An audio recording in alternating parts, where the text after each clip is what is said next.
Ukraine has accused Russia of shelling from across the border as the U.S. vice president visits the country. The Ukrainian military spokesman said artillery was fired at a border post in Luhansk region from the direction of Russia's Rostov region. The accusation came as Joe Biden met with Ukrainian leaders in Kiev. Ukraine's government is hoping Biden will use his visit to announce further assistance from Washington for Kiev in the struggle against pro-Moscow forces in eastern Ukraine. Meanwhile, Ukraine's leaders have announced the formation of a five-party parliamentary coalition strong enough to pass amendments to the constitution.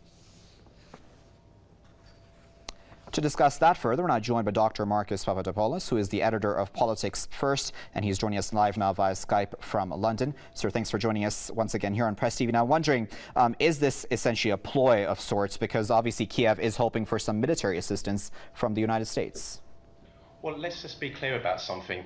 Anyone who's been monitoring the developments in Ukraine for the last year will realize that Ukraine has joined the infamous club of those countries around the world which have been devastated through Western interference. So from Iraq to Libya to Syria, and Ukraine is now firmly a member.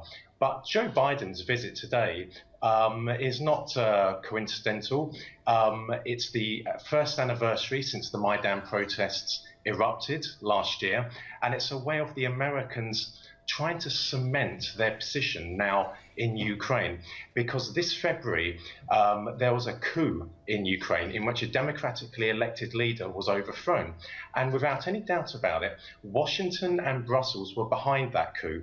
So certainly with a pro-Western government in power in Kiev, they will be looking towards America principally, but also the European Union for economic assistance, political assistance, and also military assistance as well, because we must not forget that there is still a civil war in the east of the country. So then why even get into this charade of this ceasefire, which we always hear about? Because, you know, it's been going on for a while now, and there have been violations essentially from day one. Well, no one wants to see war, because war is a dreadful act. But the Minsk agreement actually brought both parties to the negotiating table, and it was a satisfactory agreement.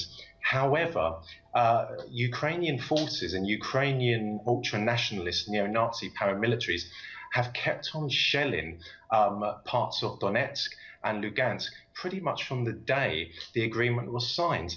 But then there's another dimension to this. There will always be turmoil in Ukraine because the Americans are absolutely insistent on the country becoming a member of the European Union and, most importantly, NATO. So Ukraine's stability has been completely jeopardized by the Americans and the Europeans. And the irony is that the Americans and the Europeans have actually accused Russia of doing that. Well, this time last year when the protests erupted in Kiev, it was American and European politicians flying into Kiev, joining the protesters and calling for the overthrow of the Ukrainian government. That's the ultimate insult to a country's independence and sovereignty.